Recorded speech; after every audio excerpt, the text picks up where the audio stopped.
نحمده ونصلي على رسوله الكريم اما بعد فاعوذ بالله من الشيطان الرجيم بسم الله الرحمن الرحيم وَلَقَدْ يَسَّرْنَا الْقُرْآنَ لِلذِّكْرِ فَهَلْ مِن مُدَّكِرٍ۔ یقیناً ہم نے قرآن مجید کو سمجھنے کے لیے نہایت آسان بنا دیا ہے، کیا کوئی ہے جو اس سے نصیحت حاصل کرے؟ آج سے ہم انشاءاللہ العزیز سورۃ البقرہ کا آغاز کر رہے ہیں۔ سورۃ البقرہ ترتیب تلاوت میں دوسری سورت ہے اور ترتیب نزول میں 87 نمبر پر ہے۔ اس کا نمبر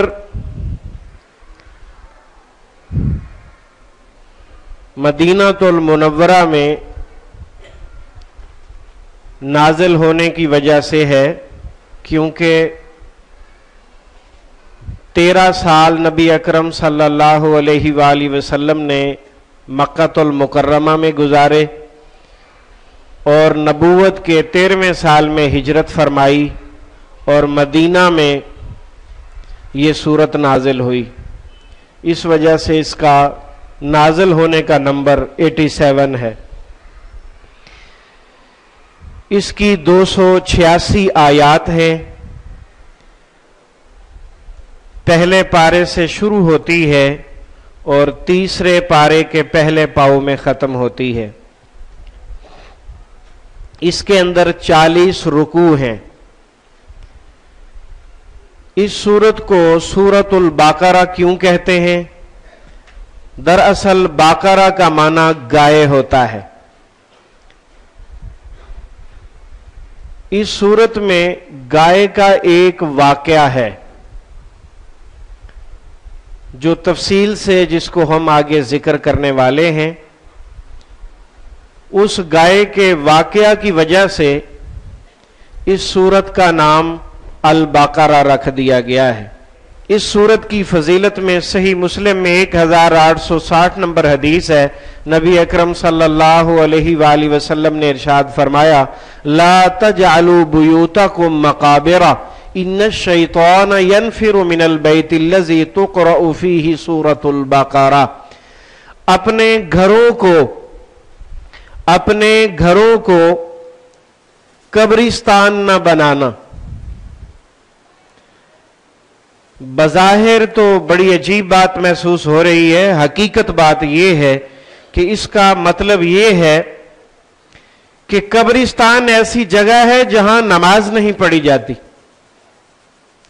اپنے گھروں کو قبرستان نہ بناؤ، کیا مطلب؟ گھر میں نماز نفل ادا کیا کرو، سنتیں گھر میں پڑھا کرو، نوافل گھر میں ادا کیا کرو اور تہجد کی نماز کا اہتمام کیا کرو۔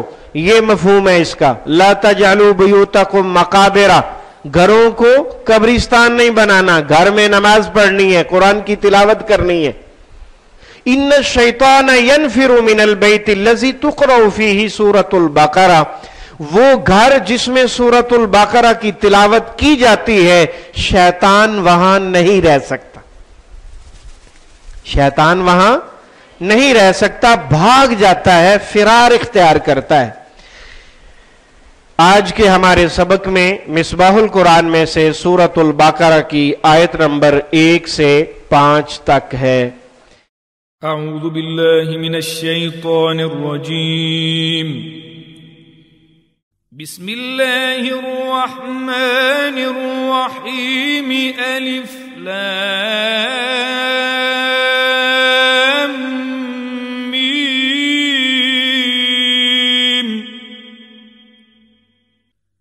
ذلك الكتاب لا ريب فيه هدى للمتقين الذين يؤمنون بالغيب ويقيمون الصلاة ومما رزقناهم ينفقون والذين يؤمنون بما أنزل إليك وما أنزل من قبلك وبالآخرة هم يوقنون أولئك على هدى من ربهم وأولئك هم المفلحون. مصباح القرآن میں ترجمہ قرآن کو دو طریقوں سے سمجھنے کی کوشش کی جاتی ہے. پہلا اسلوب ترجمہ قرآن بذریعہ علامات، اور ان علامات سے مراد وہ علامتیں ہیں جو آپ نے معلم القرآن میں پڑھی ہیں. الف لام میم. الف لام میم کا لفظی ترجمہ نہیں ہے، اس کا معنی عام طور پر وہی لفظ دوبارہ لکھا ہوتا ہے یا لکھا ہوتا ہے اللہ اعلم بمرادہ. اس کا معنی مفہوم اللہ تعالی زیادہ بہتر جانتے ہیں. دراصل یہ الفاظ حروف مقطعات میں سے ہے. مقطعات قطع سے نکلا ہے، قطع کاٹنے کو کہتے ہیں، اور مقطع جسے کاٹا گیا ہو. کیونکہ ان حروف کو الگ الگ کر کے کاٹ کاٹ کے پڑھا جاتا ہے، اس لیے انہیں حروف مقطعات کہا جاتا ہے. ان کے معنی کے بارے میں کوئی مستند روایت نہیں ہے. البتہ حضرت عبداللہ ابن مسعود رضی اللہ تعالیٰ عنہ اور دیگر چند صحابہ کا خیال ہے کہ یہ راز الہی ہیں جسے اللہ کے علاوہ کوئی نہیں جانتا، اس لیے اس کے ترجمہ میں اللہ اعلم بمرادہ کے الفاظ موجود ہوتے ہیں. تو بہرحال حروف مقطعات ان کو الگ الگ کر کے پڑھتے ہیں. الف لام میم. اس کے بعد ہے ذالکا. ذالکا کا معنی ہوتا ہے وہ. ذالکا تلکا اولائکا. معلم القرآن سبق نمبر 7. ذالکا تلکا اولائکا تینوں بعید اشارہ کے لیے استعمال ہوتے ہیں. ان کا ترجمہ وہ اس ان کیا جاتا ہے. ضرورتاً کبھی ترجمہ یہ بھی یہ اس ان بھی کر دیا جاتا ہے. دراصل ضرورت کا کیا مطلب ہے؟ ضرورتاً یہ اس ترجمہ ہو جاتا ہے. حقیقت میں غائب کا ہے تو حاضر کا کیسے ہو جاتا ہے؟ ضرورت اس لیے پڑتی ہے کہ یہ ایک انداز گفتگو ہے کسی چیز کی اہمیت کو بڑھانے کے لیے. مثال کے طور پر ہم اپنے کسی دوست کو تحفہ دینے جا رہے ہیں. تحفہ ہمارے ہاتھ میں ہے، ہم اسے پکڑا رہے ہیں، وہ تھام رہا ہے، پکڑ رہا ہے، ٹھیک ہے، اور آپ ساتھ بول رہے ہیں یہ وہ چیز ہے جو صرف آپ کو دے رہا ہوں. یہ وہ چیز ہے. اب چیز حاضر ہے، آپ کے ہاتھ میں ہے، لینے والا بھی موجود ہے، تو حاضر چیز کو غائب کیوں بنا دیا؟ یہ وہ چیز ہے. سمجھ رہے ہیں بات کو؟ کیوں؟ اس کی اہمیت بڑھانے کے لیے. حاضر کو غائب کر دینے سے، غائب کو حاضر کر دینے سے، قریب کو دور اور دور والے کو قریب کر دینے سے چیز کی اہمیت بڑھ جاتی ہے. یہ انداز گفتگو ہے.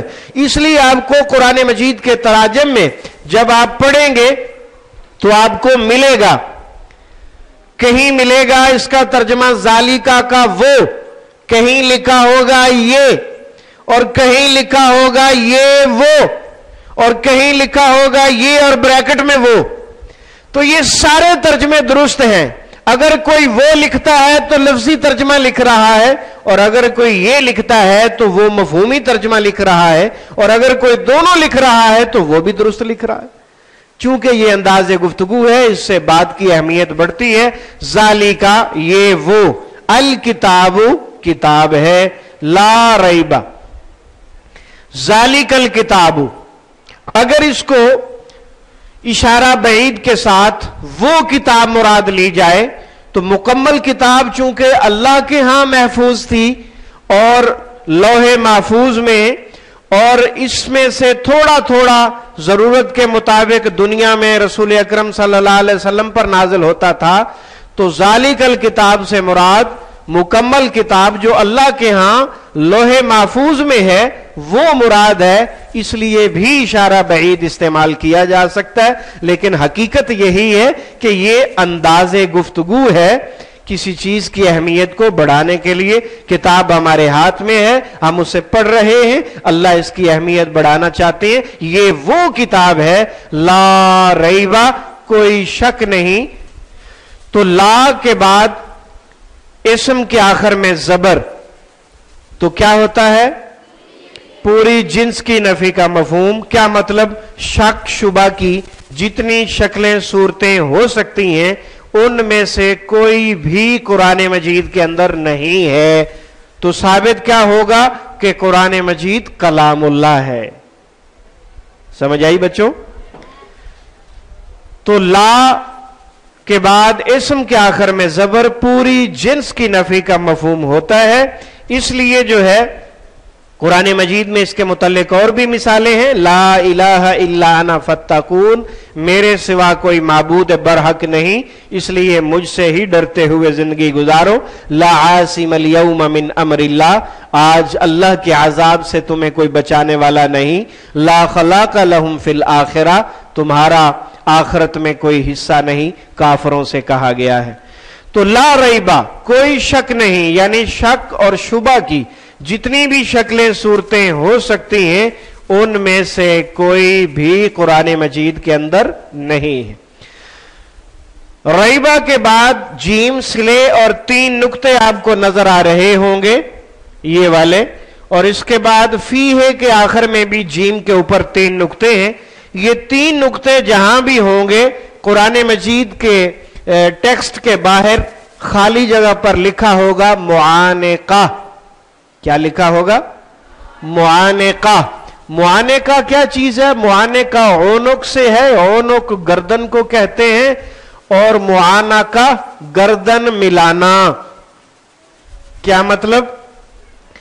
کہ ان 3 نقطوں کے درمیان میں وہ ایک لفظ ہے، 2 ہیں، 3 ہیں، یا پورا جملہ ہے، وہ دونوں طرف گردن ملا رہا ہے. اس کا ترجمہ 2 طریقے سے آپ کر سکتے ہیں. اگر آپ چاہیں تو فی ہے کا ترجمہ ذالک الکتاب لا ریبہ کے ساتھ ملا کر سکتے ہیں، اور اگر آپ چاہیں تو فی ہے کا ترجمہ ھدی للمتقین کے ساتھ ملا کر بھی کر سکتے ہیں. اب پہلے ہم اس کا ترجمہ کریں گے پیچھے کے ساتھ. ذالک الکتاب لا ریبہ فیہ، یہ وہ کتاب ہے کوئی شک نہیں اس میں، یہ وہ کتاب ہے کوئی شک نہیں اس میں. اب اگر فی ہے کو آگے ملائیں تو پھر ترجمہ کیا ہوگا؟ پھر ترجمہ یوں ہوگا ذالک الکتاب، یہ وہ کتاب ہے لا ریبہ، کوئی شک نہیں. بات ختم ہو گئی یہاں پر. فی ہی اس میں ہدن ہدایت ہے للمتقین، تمام پرہیزگاروں کے لیے.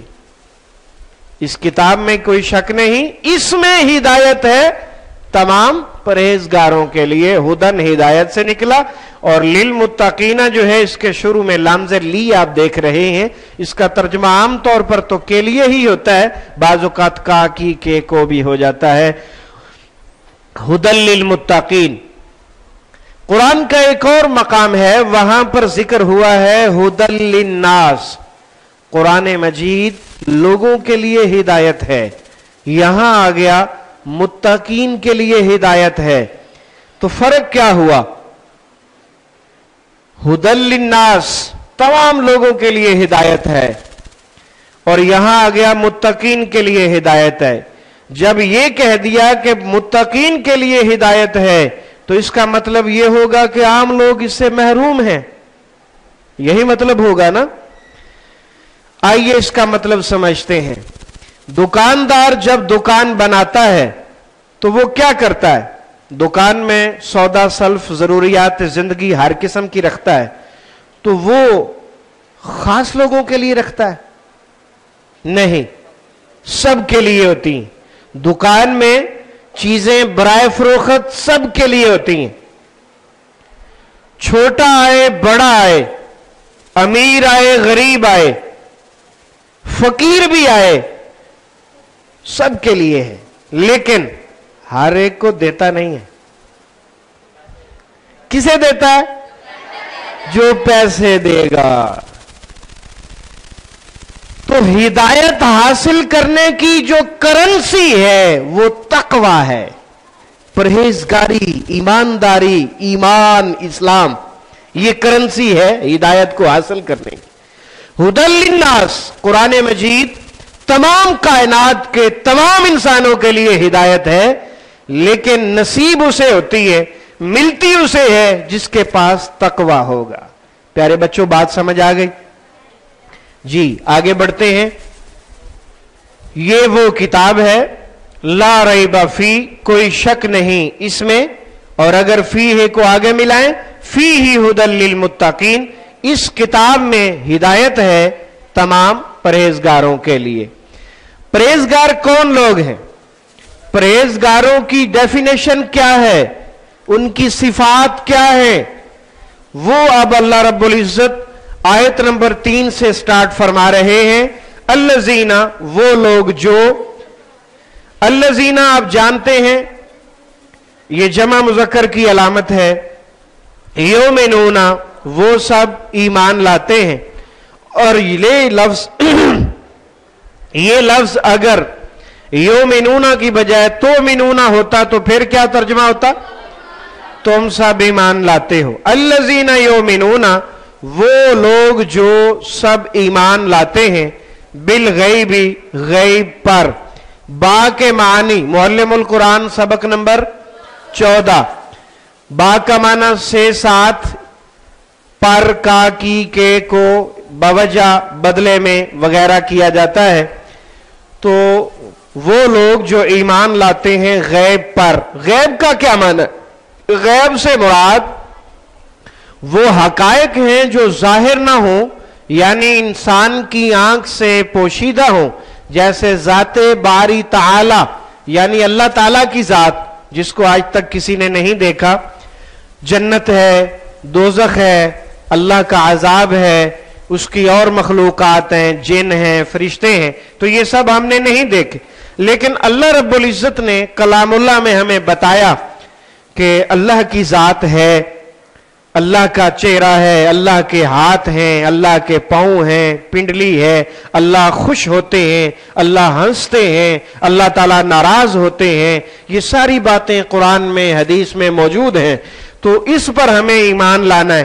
اسی طرح اللہ تعالیٰ نے یہ بھی بتایا میں نے تمہارے لیے ایک جنت بنائی ہے، ایک جہنم بنائی ہے، نیک اعمال کرو گے جنت ملے گی، اس میں سونے چاندی کے محلات ہیں، دودھ کی نہریں ہیں، شراب کی نہریں ہیں، شہد کی نہریں ہیں، اور اس کے اندر سونے چاندی کے محلات ہیں، ہر قسم کے پھل ہیں، اور یہ تمام نعمتیں جنتیوں کے لیے ہیں. اور اسی طرح نافرمانوں کے لیے جہنم بھی بنائی ہے، جس میں آگ ہی آگ ہے، جس میں عذاب ہی عذاب ہے، جس میں نہ کھانے کے لیے کچھ ہے نہ پینے کے لیے کچھ ہے. اور اسی طرح اللہ کی مخلوقات میں سے جن بھی ہیں، فرشتے بھی ہیں، اور بھی بہت ساری مخلوقات.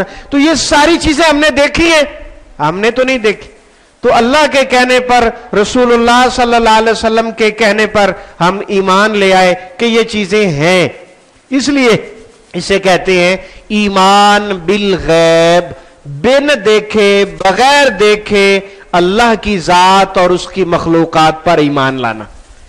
بغیر دیکھے اللہ تعالیٰ کی ذات اور اس کی مخلوقات پر ایمان لانا. تو متقی وہ ہوتے ہیں الذین یؤمنون بالغیب، جو ایمان لاتے ہیں غیب پر، یعنی اللہ کو بغیر دیکھے اس پر ایمان لاتے ہیں. وَيُقِيمُونَ، واو کا معنی اور کبھی قسم ہے اور حالانکہ بھی ہوتا ہے. یقیمون، یہ لفظ اس میں جو شروع میں یا موجود ہے اس کا معنی تو وہ ہوتا ہے، اور آخر میں وونون موجود ہے اس کا معنی سب ہوتا ہے. تو قائم، قیام، مقیم اردو میں بولا جاتا ہے. وَيُقِيمُونَ الصَّلَاةَ، اور وہ سب قائم کرتے ہیں نماز.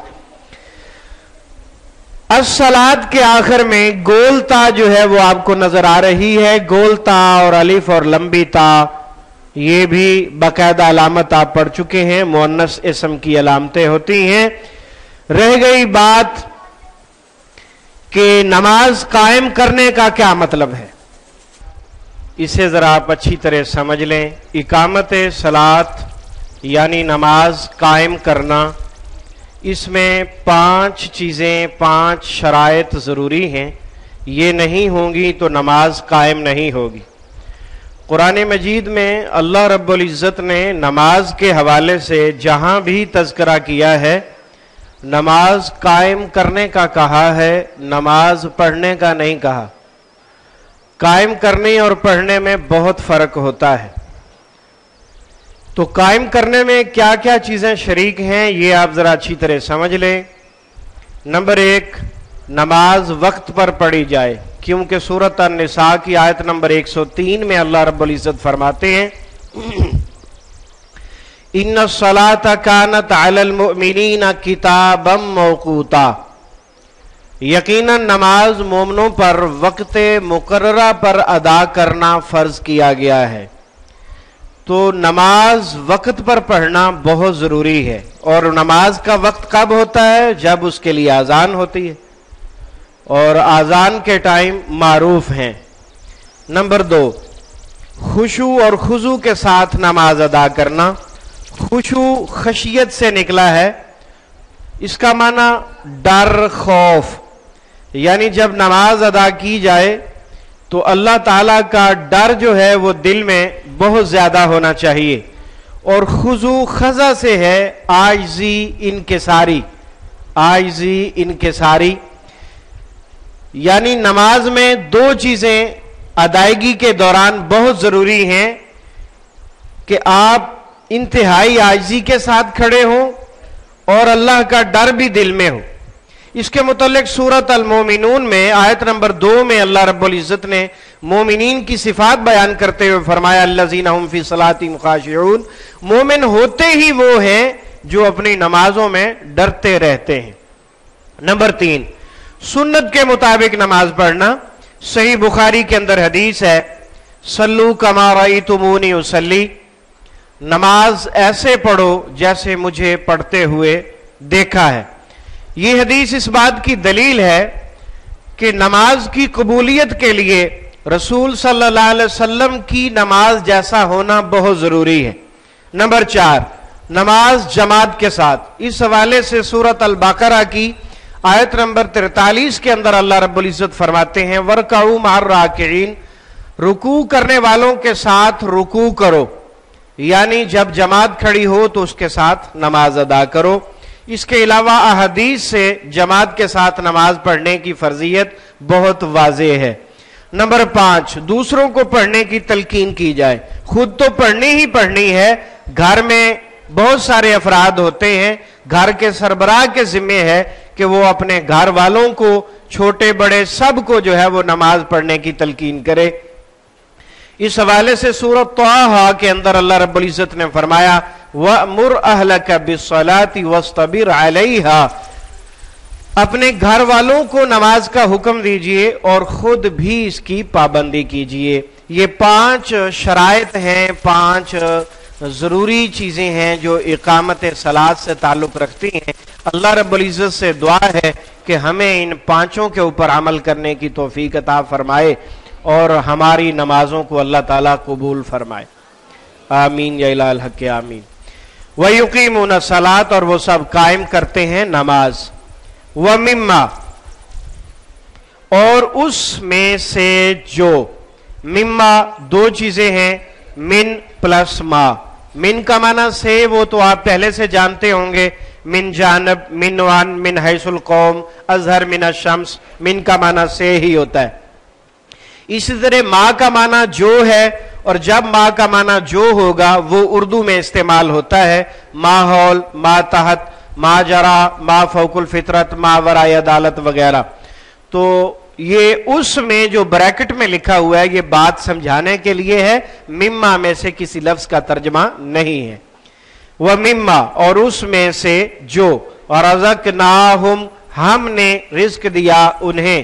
رزقنا جو ہے اس کے آخر میں نون الف نا اور اس سے پہلے جزم آپ نے پڑھا ہے یا اور نا کا سبق معلم القرآن میں.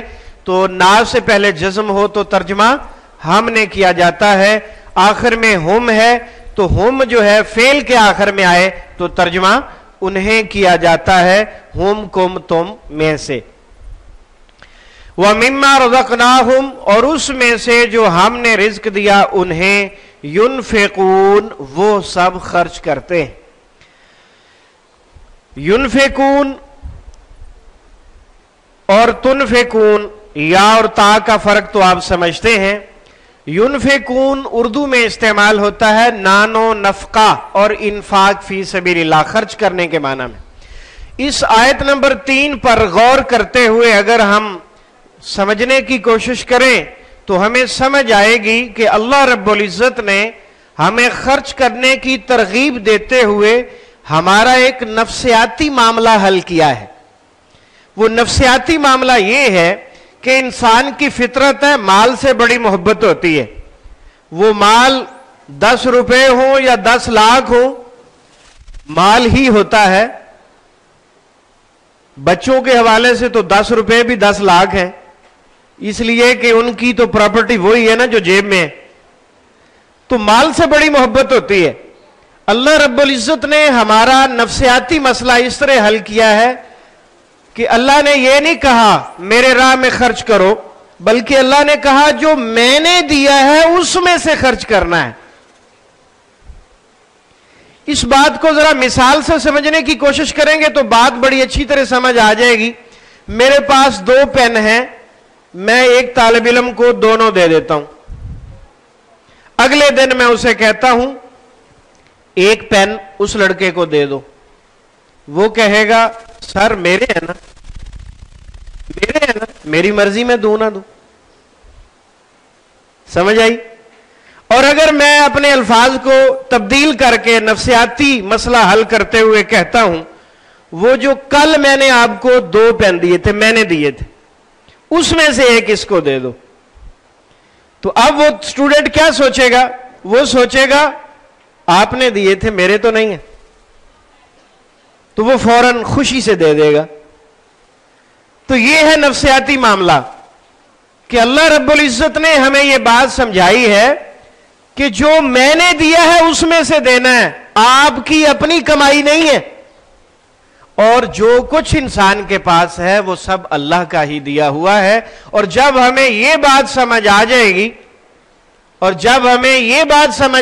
گی کہ اللہ نے دیا ہے اسی کے دیے ہوئے میں سے دینا ہے, تو پھر بات بن جائے گی, آسانی کے ساتھ دل راضی ہو جائے گا وہ قیمتی سرمایہ اللہ کی راہ میں دینے کے لیے. تو اللہ رب العزت نے ہمیں یہی سمجھایا کہ جو ہم نے دیا ہے اس میں سے آپ نے دینا ہے, اس میں آپ کا کوئی کمال نہیں ہے. انفاق کا لفظ عام ہے, فرضی اور نفلی دونوں صدقات پر بولا جاتا ہے. فرضی صدقہ ہوتا ہے جسے زکوٰۃ کہتے ہیں, اور وہ سال کے بعد فرض ہوتا ہے ایسی دولت پر جو پورا سال پڑی رہے. ایسی دولت جو پورا سال پڑی رہے. مثلا آپ کے پاس 10,000 روپے ہیں جو آپ نے اپنی الماری میں, لاک اپ میں یا کسی دراز میں یا بینک میں رکھ چھوڑے اور وہ پورا سال پڑے رہے, تو سال پر ان کے اوپر 2.5% زکوٰۃ 40واں حصہ فرض ہو جاتا ہے. ان پر 2.5% یعنی 100 میں سے 2.5 روپے, 2 روپے 50 پیسے سال بعد فرض ہو جائیں گے. اسی طرح اگر کسی کے پاس سونا ہے اور وہ سونا 7.5 تولے ہو گیا ہے تو اس پر زکوٰۃ فرض ہوتی ہے, اور چاندی 52 تولے ہے تو اس پر زکوٰۃ فرض ہوتی ہے, اور اسی طرح باقی چیزوں پر تو یہ زکوٰۃ فرض ہوتی ہے اور صدقہ خیرات فرض نہیں ہوتا. تو انفاق کا لفظ عام ہے, فرضی اور نفلی دونوں صدقات پر بولا جاتا ہے. والذین اور وہ لوگ جو, یہ کون لوگ ہیں؟ متقی. یہ کون لوگ ہیں؟ متقی. ہدی للمتقین,